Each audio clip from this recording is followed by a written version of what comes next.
कुरुक्षेत्र का युद्ध समाप्त हो चुका था, लेकिन उसकी चीखें अब भी हवा में गूंज रही थीं।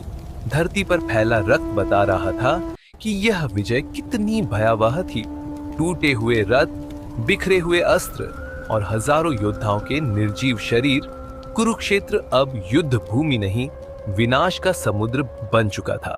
हस्तिनापुर जीत लिया गया था, पांडवों को उनका राज्य मिल चुका था, लेकिन इस विजय में खुशी नहीं थी।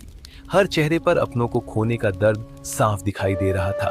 श्री कृष्ण शांत खड़े सब कुछ देख रहे थे। उनके चेहरे पर वही मुस्कान थी, लेकिन उनकी आंखों में पूरे युद्ध का दुख छिपा हुआ था। कुछ समय बाद श्री कृष्ण द्वारका लौट आए। समुद्र किनारे बसी स्वर्ण नगरी उनका स्वागत कर रही थी, लेकिन समय बदल चुका था। द्वारका में उत्सव मनाया जा रहा था। संगीत, नृत्य और खुशियों के बीच पूरा नगर जगमगा रहा था। तो श्री कृष्ण का मन कहीं और था। समुद्र की लहरों को देखते हुए श्री कृष्ण समझ चुके थे, कलयुग धीरे धीरे पृथ्वी पर प्रवेश कर चुका है और अब एक नए युग की शुरुआत होने वाली है। द्वारका के यादव राजकुमार अपनी शक्ति और वैभव पर गर्व करने लगे थे। उन्हें लगने लगा था कि संसार में उनसे बड़ा कोई नहीं। एक दिन उन्होंने मजाक करने के लिए सांप को स्त्री के वेश में सजाया। सभी हंस रहे थे, लेकिन उन्हें अंदाजा नहीं था कि यही हंसी उनके विनाश का कारण बनेगी। यादव राजकुमार ऋषियों के आश्रम पहुंचे और उनका मजाक उड़ाने लगे। शांत वन में यह अपमान एक भयानक तूफान को जन्म देने वाला था। ऋषियों ने क्रोधित होकर श्राप दिया कि इसी मजाक से एक ऐसा अस्त्र जन्म लेगा जो पूरे यादव वंश का अंत कर देगा। श्राप सुनते ही यादव राजकुमारों की हंसी गायब हो गई। भय उनके चेहरों पर साफ दिखाई देने लगा। जब श्री कृष्ण को यह सब बताया गया, तब भी वे शांत रहे, क्योंकि वे जानते थे जो होना तय है उसे कोई नहीं रोक सकता। कुछ समय बाद सांप के शरीर से लोहे का भयानक मूसल निकला। पूरा महल भय और आश्चर्य से कांप उठा।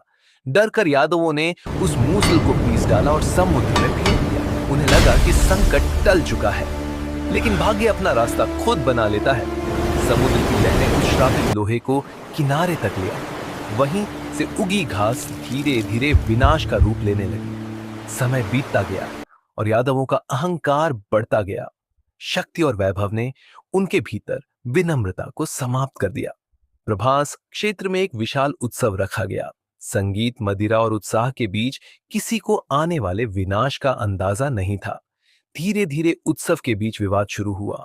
छोटी सी बहस क्रोध में बदलने लगी और माहौल खतरनाक होता गया। देखते ही देखते यादव एक दूसरे पर टूट पड़े। उत्सव का मैदान युद्ध भूमि बन चुका था। समुद्र किनारे उगी वही श्रापित घास लोहे के अस्त्र जैसी कठोर हो गई। यादव उसी घास को हथियार बनाकर एक दूसरे को मारने लगे। भाई ने भाई का वध किया, पुत्र ने पिता को मार डाला और कुछ ही समय में पूरा यादव वंश अपने ही हाथों समाप्त होने लगा। श्री कृष्ण दूर खड़े यह सब देख रहे थे। उनके चेहरे पर दुख था, लेकिन आश्चर्य नहीं, क्योंकि वे पहले से जानते थे कि यही अंत है। जब सब समाप्त हो गया, तब श्री कृष्ण अकेले जंगल की ओर चल पड़े। अब न कोई सेना थी, न कोई राजसी वैभव, केवल मौन। घने जंगल में एक विशाल पीपल के वृक्ष के नीचे श्री कृष्ण ध्यान में बैठ गए। पूरा वातावरण शांत और दिव्य हो चुका था। उसी समय जरा नाम का एक शिकारी जंगल में शिकार खोजता हुआ वहां पहुंचा। उसे दूर से कुछ हलचल दिखाई दी।